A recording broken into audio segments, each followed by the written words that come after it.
Louvado seja Deus por essa manhã tão gloriosa, tão graciosa.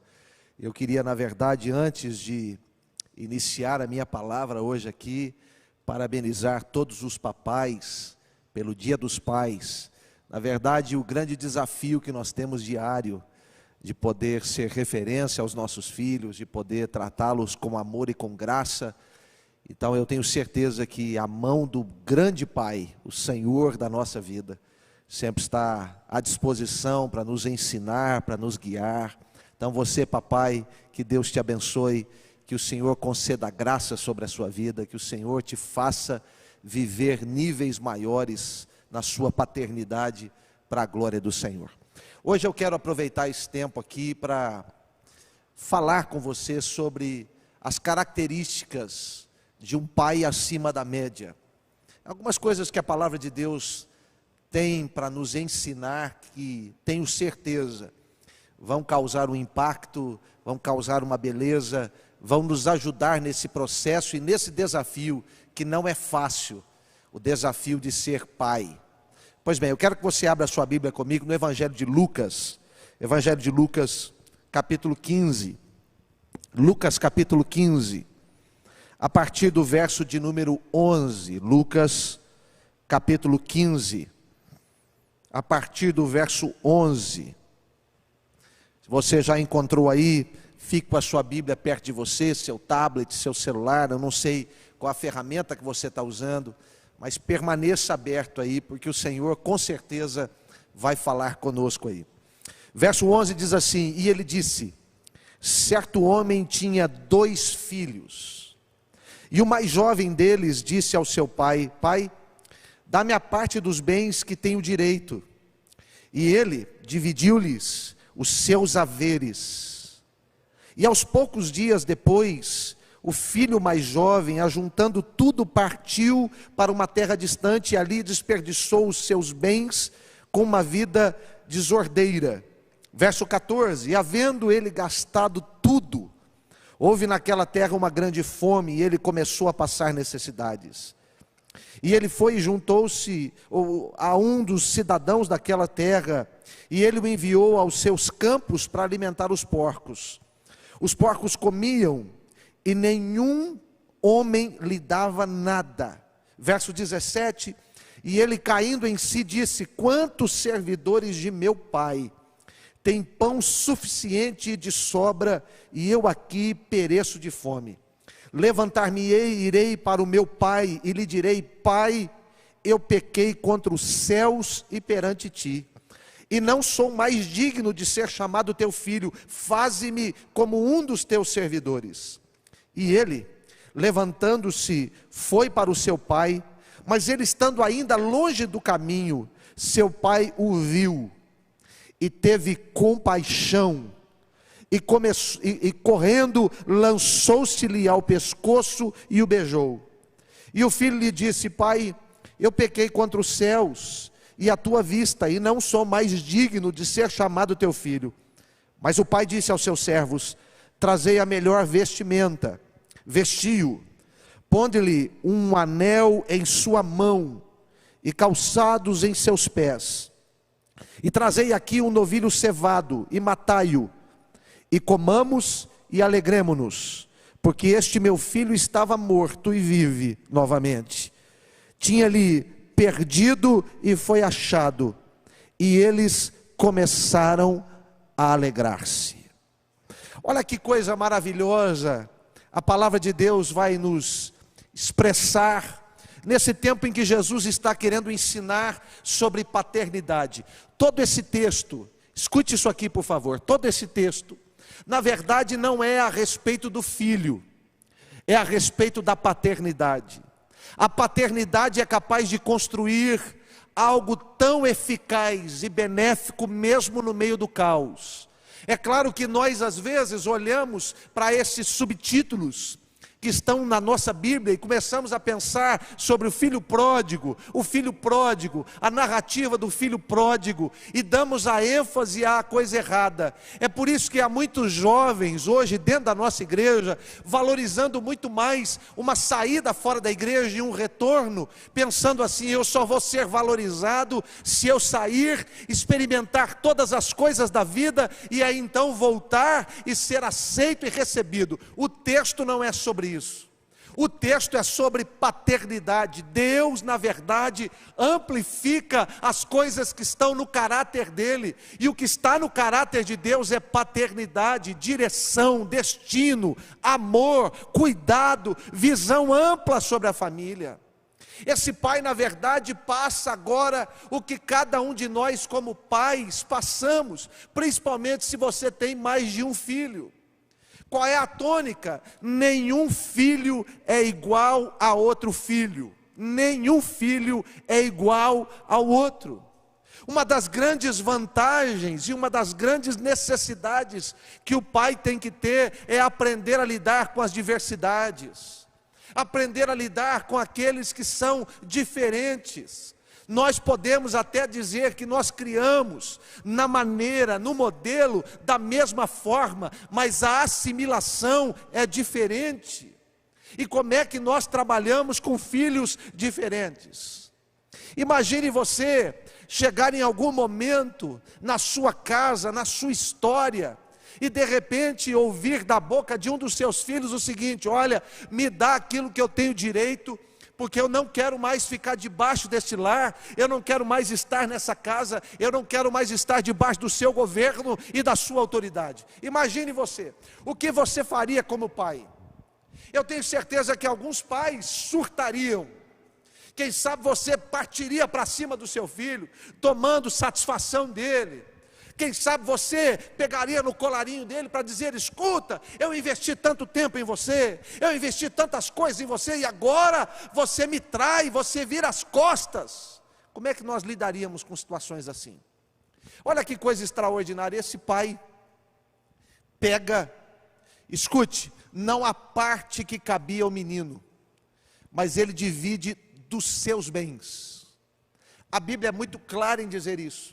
Ele dá da parte que é do pai, dos seus bens, ele dá para aquele menino.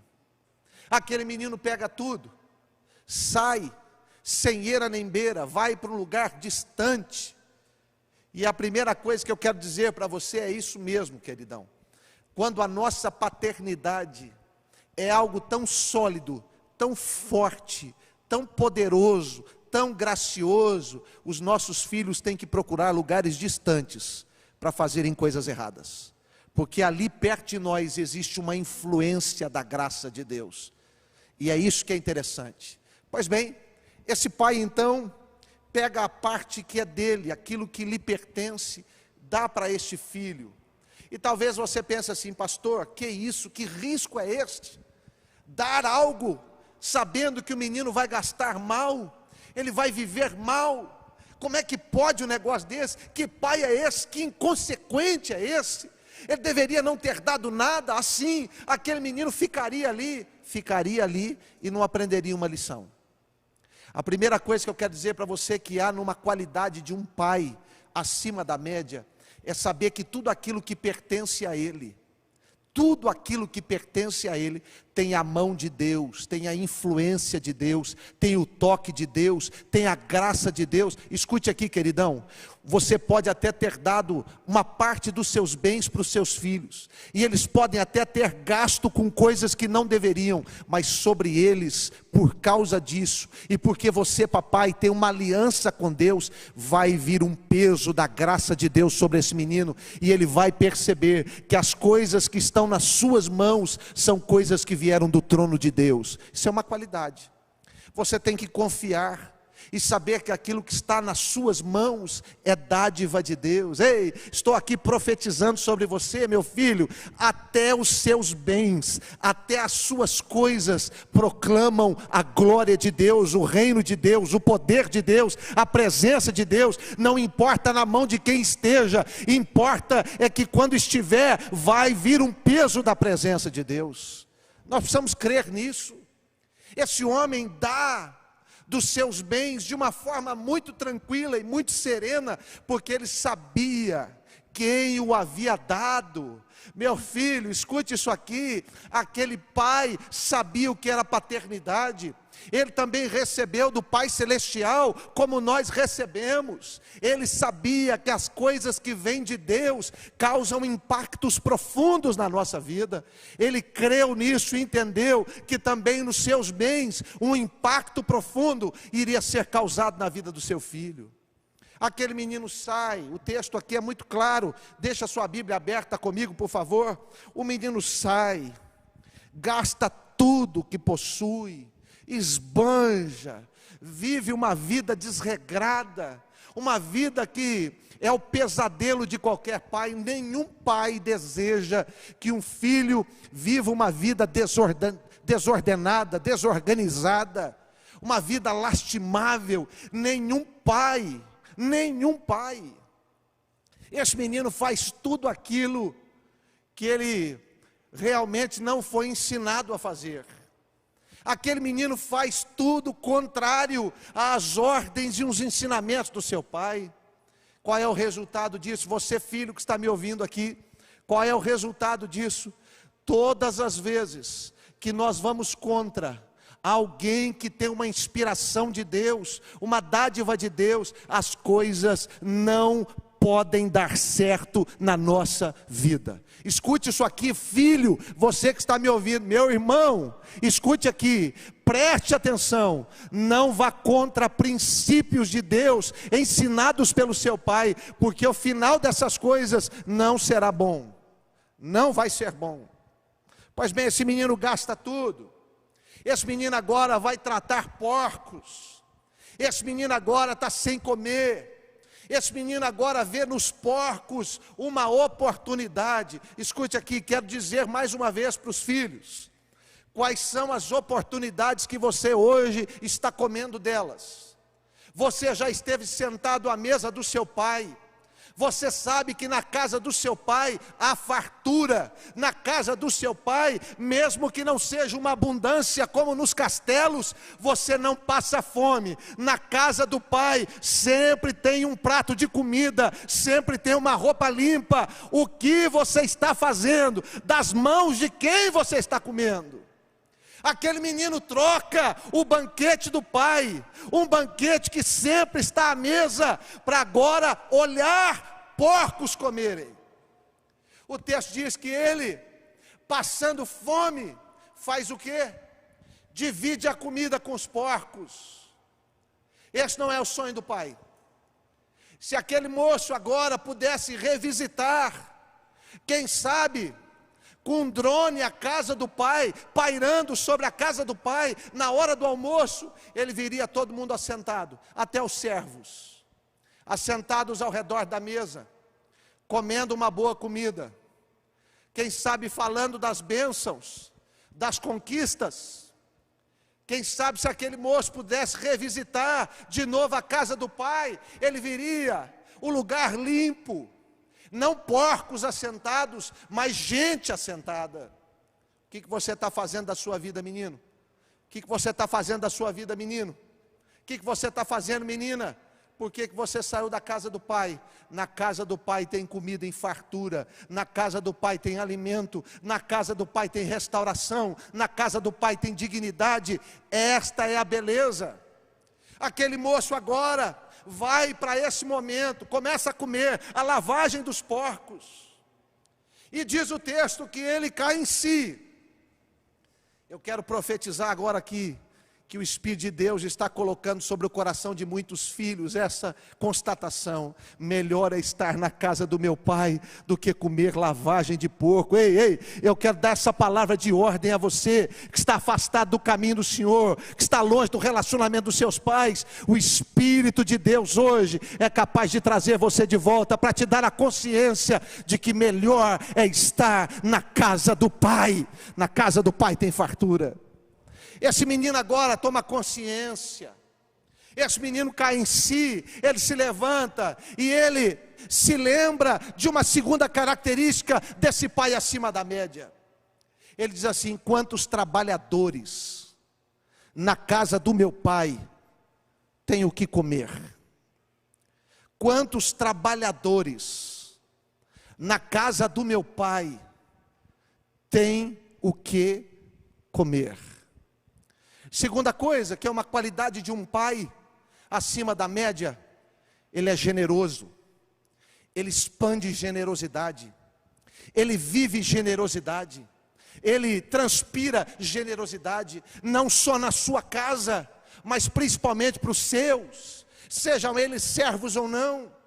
Olha que coisa interessante, olha que poder extraordinário há na vida deste homem. Ele consegue imprimir na vida do seu filho, no caráter do seu filho, uma essência poderosa. Ele diz: o meu pai é um homem generoso, o meu pai é um homem cuidadoso, o meu pai é um homem que sabe tratar as pessoas, um homem que não faz distinção delas, um homem que não nega a elas um favor e uma graça. Este homem é o meu pai. Que característica maravilhosa, que coisa está concentrada no coração desse homem. Agora ele cai em si, agora ele revisita os seus pensamentos, e ele percebe que ele não trocou apenas uma casa, ele não trocou apenas um lugar, um ambiente, mas ele trocou um caráter, uma história. O seu pai é alguém que sabe colocar na mesa pessoas que talvez não teriam dignidade para estar em outro lugar. Ele diz: quantos servos na casa do meu pai são gente? Quantos servos na casa do meu pai têm dignidade? Eles estão agora limpos, assentados a uma mesa, diante de uma refeição, e eu estou aqui diante de porcos. Eu estou aqui, eu troquei a dignidade, a generosidade do meu pai pelas sobras dos porcos. Um homem acima da média. A minha palavra para você, pai, é: quais são as impressões que você tem imprimido no coração do seu filho ou da sua filha, a ponto de que nos momentos difíceis, das escolhas erradas, eles poderem olhar para dentro de si, lembrar-se de você e dizer: meu pai imprimiu marcas significativas, e essas marcas podem me fazer sair desse caos. Aquele homem, a última coisa que ele deu para o seu filho foi bens, mas a primeira coisa que ele deu para aquele menino foi caráter. Tem pessoas trocando. Você acha que às vezes você pode comprar o seu filho com bens, você acha que às vezes você pode comprar o seu filho com coisas, você pode suprir a sua ausência, você pode suprir a sua falta de tempo com coisas. Você está gerando nele apenas um sentimento, o sentimento egoísta, de achar que ele é detentor de todas as coisas e que ele tem que receber todas as coisas, em qualquer momento. Mas se você der caráter ao seu filho, mesmo que no momento ele gaste indevidamente aquilo que você deu, vai no coração dele uma palavra, vai no coração dele um balanço, vai no coração dele um estremecer, dizendo: o meu pai é um homem diferente. Se eu voltar para a casa do meu pai, mesmo como um servo, ele vai me acolher, e eu vou estar numa vida muito melhor do que a que eu estou. Que coisa maravilhosa é olhar para esse pai. Que coisa maravilhosa. Jesus conta essa parábola justamente para nos ensinar a respeito de Deus. Quem é Deus? Muitas vezes nós pegamos o bem que Deus nos deu, pedimos a Ele, que é a nossa vida. E tem pessoas gastando a sua vida do jeito que quer, da maneira que quer, do jeito mais esdrúxulo possível. Pois bem, Deus, na verdade, sempre imprimiu no nosso coração um sentimento. O nosso Deus é um Deus generoso, é um Deus que cuida, é um Deus que nos abraça, é um Deus que nos alimenta, é um Deus que está conosco todos os dias, é o Deus que cuida de nós. Que coisa maravilhosa. Esse menino então se levanta, baseado nessa impressão, nessa certeza que ele tem do seu pai. O que o leva, escute isso aqui por favor, faça uma boa exegese do texto, faça uma boa interpretação do texto. O que leva aquele menino a voltar para casa não é a comida. O que leva aquele menino a voltar para casa é o coração generoso do pai. Porque, meu filho, ele poderia levantar por causa da comida, sabendo que o pai iria recusá-lo. Mas ele levantou, porque ele sabia quem era o seu pai. Pais acima da média não mudam quem são, mesmo diante das maiores lutas da sua vida. Deixa eu dar essa palavra para você, papai. Você está orando pelo seu filho nos tempos bons, continue orando pelo seu filho nos tempos ruins. Você está amando o seu filho quando ele faz algo que te agrada, ame o seu filho quando ele faz algo que também te desagrada. Você está investindo tempo, qualidade do seu filho, enquanto você acha que ele está voando nos projetos que às vezes você desenhou como família. Também invista no seu filho, quando ele muitas vezes decepciona você, porque isso vai gerar uma marca no coração daquele menino. Os processos da vida ajudam a nós crescermos. Os processos da vida, e eu estou chamando de a lavagem dos porcos, de um processo da vida, nos ajuda a amadurecer. Todos nós, enquanto filhos, precisamos de um processo de maturidade, e nesses processos de maturidade, escute pai, você que está me vendo, continue a ser um homem digno e um homem de Deus. Processos da vida acordam, liberam sobre os nossos filhos um insight. Quantos trabalhadores na casa do meu pai têm o que comer e eu estou aqui comendo lavagem de porcos?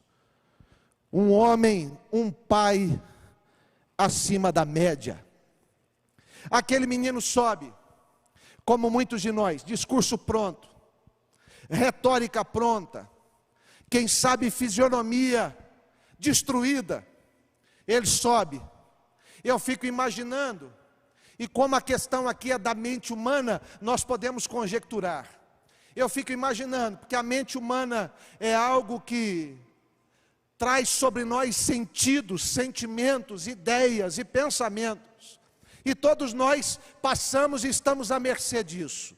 Todos nós. Então escute isso aqui. Quem sabe no meio do caminho aquele moço foi pensando, remoendo o seu discurso, trazendo dificuldades e implicações. Quem sabe ele pensou o que o pai ia dizer, qual era o sermão que o pai ia dizer. Mas ele, quem sabe, pensando dentro de si, eu estou disposto, porque afinal de contas, a casa do meu pai e o meu pai é diferente, é melhor do que o que estou vivendo agora. Quem sabe ele foi se preparando para se submeter a algo que talvez ele não gostasse. Mas a grande surpresa do pai acima da média é que o texto diz que ainda longe no caminho, o pai avistou o seu filho. Ei pai, escute aqui. Você quer ser um homem acima da média? Você não pode tirar os olhos dos seus filhos. Não tire os olhos. Mesmo que você não os enxergue, mesmo que eles estejam tão longe como esse menino está, mas não perca o rastro deles. O pai sabia olhar na direção correta. O filho poderia ter chegado, quem sabe, pelo sul e o pai estado no norte.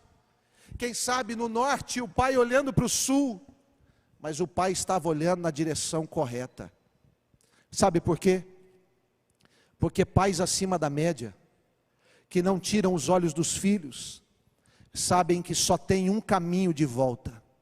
Tem vários caminhos de saída. Eu quero dizer essa palavra para você, meu filho. Deixa eu falar para você aqui, meu corpo está pegando fogo. Eu quero te dar essa palavra aqui. Pais, aprendam isso. O caminho da saída tem várias ramificações, várias estradas, mas só tem um caminho da volta. Ei, meu filho, você tem que se posicionar, não é nos caminhos das saídas, não é ficar procurando o lugar aonde ele foi, não. Você tem que se posicionar, é de frente ao único lugar da volta. E eu estou profetizando, esse menino esta menina vai voltar em nome de Jesus, vai voltar em nome de Jesus, ele vai regressar. Olhe, não tire os olhos do seu filho, não tire os olhos da sua filha, olhe na direção correta, a direção da volta. Deus vai te agraciar, e um dia, lá longe, no caminho distante, você vai ver aquele menino, aquela menina subindo, e agora é a hora de você dizer: valeu a pena, eu criei em Deus, eu não tirei a minha esperança do Senhor, os meus olhos estiveram sempre no mesmo lugar. Agora é a hora de sair ao seu encontro, abraçar e recuperar para a glória de Deus. Escute, pais acima da média, aquele homem agora se posiciona no caminho, ele vê quem está olhando na direção certa, certamente vai enxergar o que precisa enxergar. Ele olha e vê o filho subindo. Eu fico imaginando o coração daquele homem olhando. Um menino, um trapo, saiu de casa com roupas limpas, saiu de casa com dinheiro no bolso, saiu de casa com um anel no dedo, saiu de casa como um lorde, está voltando como um andarilho, como um mendigo, porque é isso que a vida às vezes sem Cristo faz conosco: rouba, mata, destrói, aniquila, anula. Mas sempre há um resgate na presença do Pai, sempre há um resgate na presença do Pai. Eu fico imaginando aquele homem olha para aquele menino, e o único sentimento que um pai acima da média pode ter, escute, estou aqui conversando com você, generosidade, não tirar os olhos dos seus filhos. E a terceira coisa que tem que nascer, brotar, exalar no coração de um pai é misericórdia. Papai, eu sei que às vezes você tem a vontade de esganar, mas ele já é um homem feito, ele já é um jovem feito. Agora é a hora da misericórdia. A vara era no tempo da criança. A criança é que precisava da vara para aprumar princípios, para entender caráter.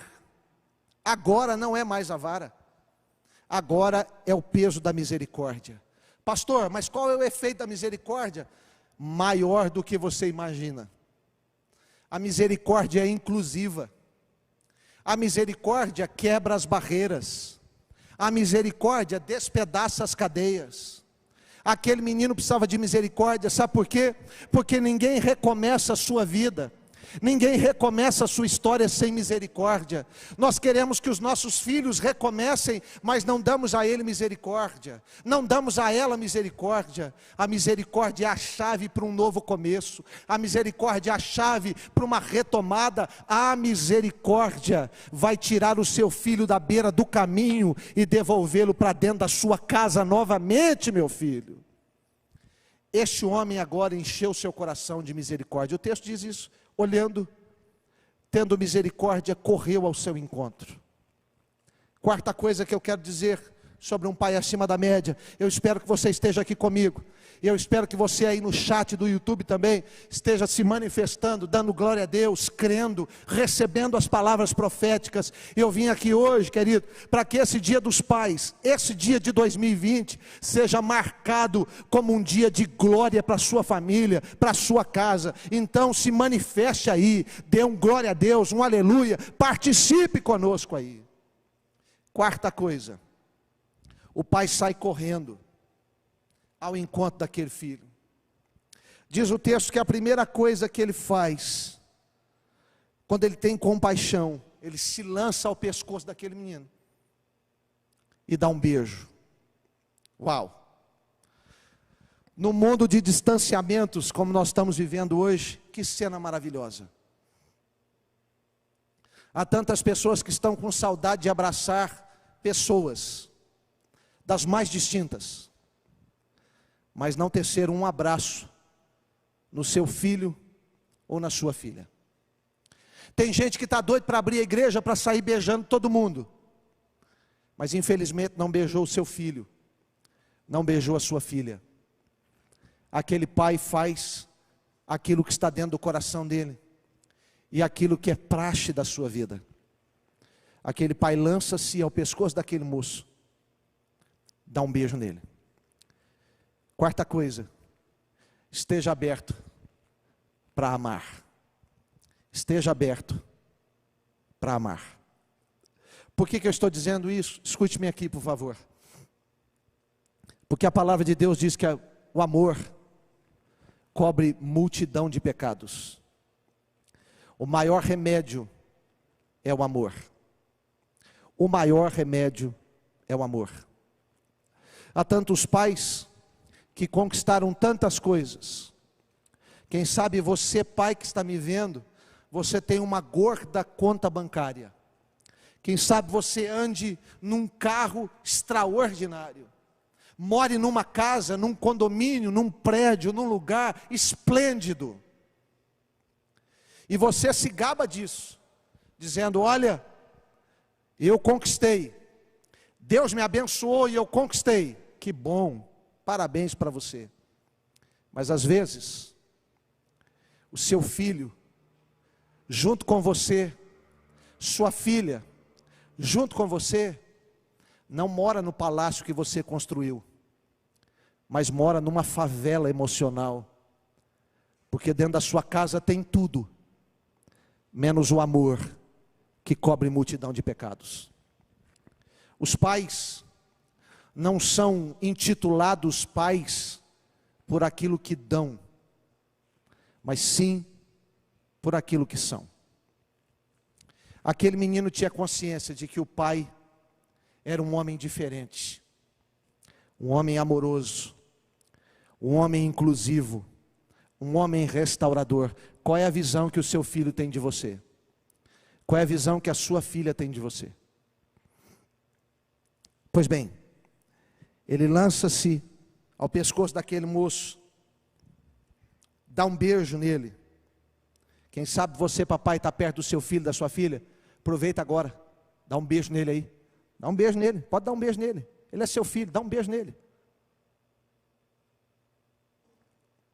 O pai não perde tempo. Quanto tempo você perdeu?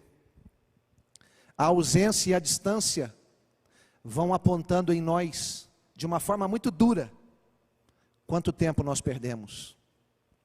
Quantas coisas nós deixamos passar. Aquele pai disse: eu não perco mais nenhum tempo. Ele saiu correndo. Ele não esperou o filho vir. Ele saiu ao seu encontro. Pulou no seu pescoço e o beijou. O pai o amou. E por fim, o menino declara para o pai todo o seu discurso. Tudo aquilo que ele tinha programado dentro de si. Eu não sou digno. Me faz como um trabalhador. Eu não posso usurpar mais o direito de ser teu filho. Todo aquele discurso. Pais acima da média não seguiam por discursos. Pais acima da média seguiam pelo Espírito de Deus. Que coisa maravilhosa. Como é que esse homem aqui agora retrata a pessoa do Deus Todo-Poderoso, o Pai acima de todos?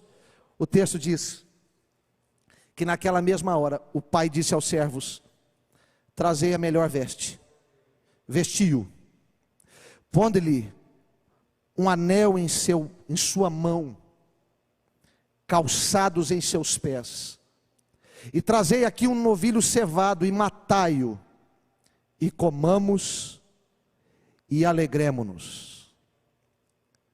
O que aquele homem faz? Pais acima da média são aptos a mudar uma identidade.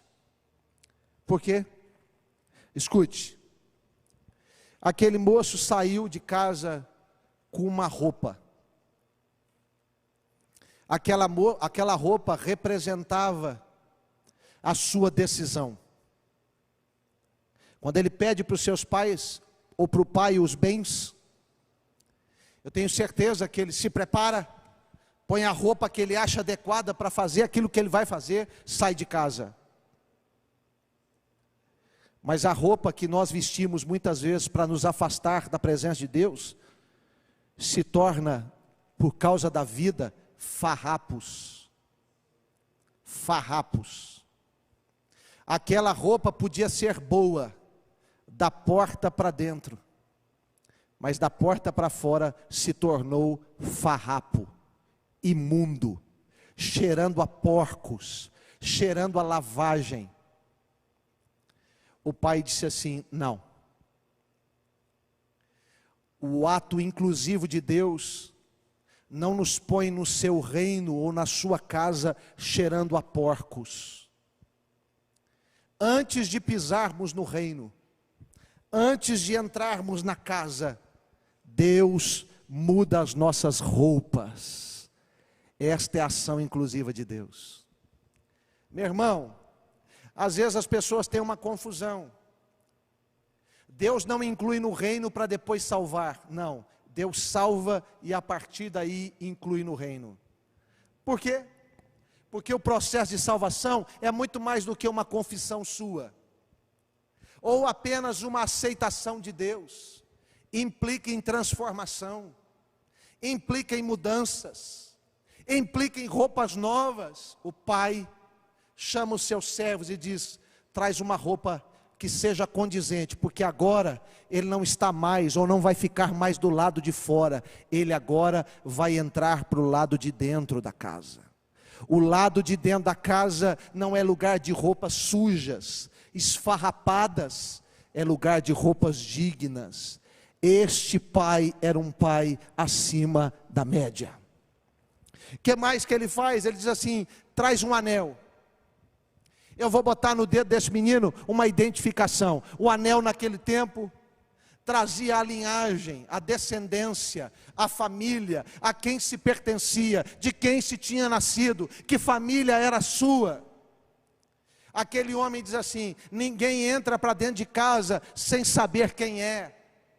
Ninguém entra para dentro de casa com a sua identidade perdida. É necessário que seja restaurada uma identidade. Você não é filho dos porcos, você não é filho da vida, você não é filho das tragédias, você é filho do seu pai, meu irmão. Entenda isso. Deus não está te chamando agora por um apelido, aquele que aqueles drogados te diziam, aquele que as prostitutas te chamavam. Ele está chamando você pelo seu nome. É um anel no dedo, meu irmão. Ter uma identidade. Um pai acima da média não priva os seus filhos de uma identidade. Ele diz: traz o anel.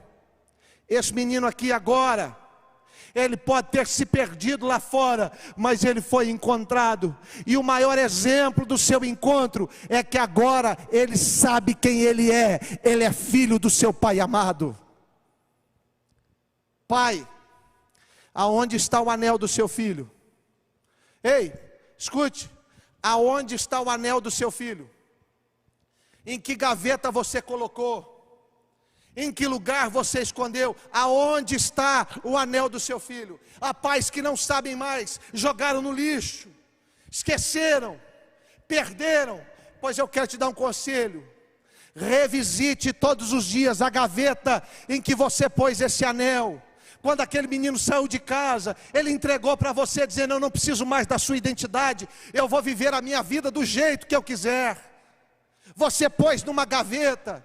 Abra esta gaveta, hoje é o dia. Abra esta gaveta e comece, na autoridade que você tem como pai, dizer: um dia esse anel vai sair desta gaveta e ele vai voltar para o dedo do meu filho, da minha filha, porque eu sei em quem eu tenho crido e eu tenho copiado o modelo do Supremo Pai, e ele é inclusivo.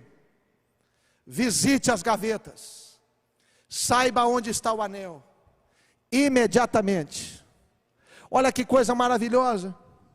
Aquele pai chama os seus servos e diz para aqueles homens: traz a melhor vestimenta e pegue o anel. Eu termino. Eu ia entrar aqui no filho mais velho, mas deixa para uma próxima. Eu termino dizendo o seguinte: escute. Quando você ama, e quando você, pai, crê na inclusão do Deus Todo-Poderoso que te ajudou a ser pai. E ser pai é saber que as promessas de Deus vão se cumprir na vida dos nossos filhos. Você não esconde para você aonde estão as roupas, e você não esconde só para você onde está o anel. Mas o texto aqui me dá liberdade para pensar que todos sabiam aonde o pai guardava as roupas daquele filho perdido, e aonde o pai guardou aquele anel do filho perdido. Por quê? Porque as pessoas que estão ao seu redor precisam saber qual é o plano de Deus a partir de você na vida dos seus filhos. Eles não querem apenas olhar o Facebook e ver você sorrindo quando esse menino marca um gol, ou quando esse menino passa na faculdade, ou quando esse menino faz alguma coisa assertiva. Eles também querem ver na sua vida, quando você os chama para visitar o lugar das roupas, o lugar do anel, e você tem a capacidade em Deus de dizer: hoje elas estão aqui, mas num outro dia elas vão voltar para o corpo do meu filho, da minha filha. Esse anel está aqui hoje nessa gaveta, mas um dia ele vai vestir o dedo do meu filho de volta, porque eu creio que o Senhor tem poder para trazer este menino de volta ao convívio da nossa casa. Qualidades de um pai acima da média. Eu sei que Deus, pelo seu Espírito, é capaz de dar a você e a mim a condição de sermos pais acima da média. Então que você viva um feliz Dia dos Pais acima da média, e que Deus hoje descortine conquistas épicas, poderosas, extraordinárias na sua vida, e que a partir desse dia suas portas estejam abertas, as roupas estejam limpas, o anel polido, porque vai ter festa na sua casa. Pode encomendar o novilho, pode passar lá no açougue do Serjão e encomendar aquela picanha, aquela carne. Vai ter festa, porque esse menino estava perdido e foi encontrado. Ele estava morto e reviveu. Deus vai fazer um milagre na sua vida. Feche os seus olhos, eu quero orar com você. Feche os seus olhos. Pai eterno, o Senhor me trouxe aqui hoje pela manhã para liberar essa palavra. Está feito, Senhor. Eu fiz aquilo que o Senhor me mandou. Pelo teu Espírito agora, Senhor, o que eu não posso fazer e que ninguém pode fazer, age com poder, ó Deus. Que seja liberado um tempo de restauração, um tempo de vida, um tempo de vitória, um tempo de graça, um tempo de aliança, um tempo de poder. E que pais que ora estão chorando celebrem com alegria a vitória pelo teu Espírito Santo. Senhor, põe a tua mão e que seja um dia de festa na tua presença. Oramos e abençoamos os papais em nome de Jesus. Amém, amém e amém. Hoje é dia de festa. Levante-se, vamos celebrar. Deixa os vizinhos escutarem a música. Você está celebrando, é um tempo de festa. Vamos louvar o Senhor em nome de Jesus.